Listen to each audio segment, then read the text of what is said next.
Как же приятно смотреть на камины, в котором протрескиваются дрова.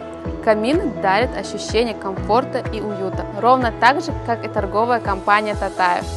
Давайте мы вам покажем несколько позиций каминов, которые не оставят вас равнодушными. В многоквартирных домах установка настоящих каминов, которые отапливаются с помощью дров, запрещена. Несмотря на это, имеется прекрасный выход из этой ситуации. Сейчас существует множество декоративных каминов, которые ничем не уступают настоящему отопительному камину, а некоторые из них даже имитируют треск дров. Такой электрический очаг для камина очень просто устанавливать абсолютно в любом помещении. Благо, торговая компания позаботилась обо всем, в том числе и о уюте и тепле в вашем доме. У нас случился большой завоз каминов, и вместе с акцией это шикарная возможность обзавестись одним из этих прекрасных каминов.